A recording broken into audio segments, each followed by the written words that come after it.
দেশে ছোট বড় গবাদি পশুর খামার রয়েছে ৩৫,০০০-এর বেশি, কিন্তু নিবন্ধন করেছে মাত্র ১০,০০০। ফলে বাণিজ্যিক খামারে তদারকি চালাতে বেগ পেতে হয় প্রাণী সম্পদ অধিদপ্তরকে। সাদিক এগ্রো নিয়ে সমালোচনার পর এখন নিবন্ধনে জোর দিচ্ছে সংস্থাটি। পুরো খাতকেই জবাবদিহির আওতায় আনার তাগিদ দিয়েছেন বিশেষজ্ঞরা। এখন জন্ম সনদ দিয়ে খোলো বিকাশ স্টুডেন্ট অ্যাকাউন্ট।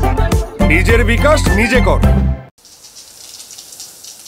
কয়েক বছরে বেড়েছে গবাদি পশুর বাণিজ্যিক খামার। লাভজনক হওয়ায় বেশি ঝোঁক দেখা যাচ্ছে গরু পালনে, কিন্তু খামারে নিবন্ধন নিয়ে কোনো তোড়জোড় নেই।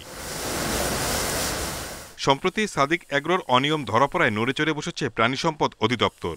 এরই মধ্যে মোহাম্মদপুর থেকে তাদের উচ্ছেদ করা হয়েছে। ব্রাহ্মা জাতের গরু পালন করার অভিযোগও তোলা হয়েছে। আরও অনেক খামারেই এ জাতের গরু রয়েছে, কিন্তু নিবন্ধন না থাকায় তদারকি করতে পারছে না অধিদপ্তর।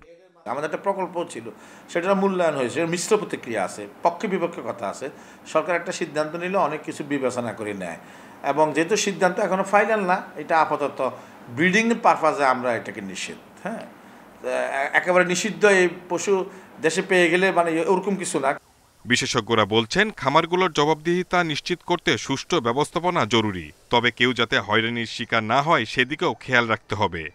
টোটাল বিষয়টাকে আরও বিজ্ঞানসম্মত উপায়ে রিভিউ করে কিভাবে আসলে এটাকে, যেহেতু এটা চাহিদা আছে, আমাদের মাংস উৎপাদনও করতে হবে, একবারে অপরিকল্পিতভাবে এখানে সেখানে না ছড়িয়ে যদি কন্ট্রোল কিছু কমার্শিয়াল ফার্মে এই জাতটা যদি দেওয়া যেত, তাহলে কিন্তু মাংস উৎপাদনে আমরা একটা ভালো বিপ্লব করতে পারতাম বলে আমি ব্যক্তিগতভাবে মনে করি।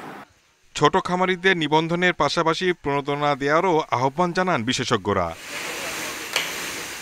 Shahid Ahmed, independent news, Dhaka.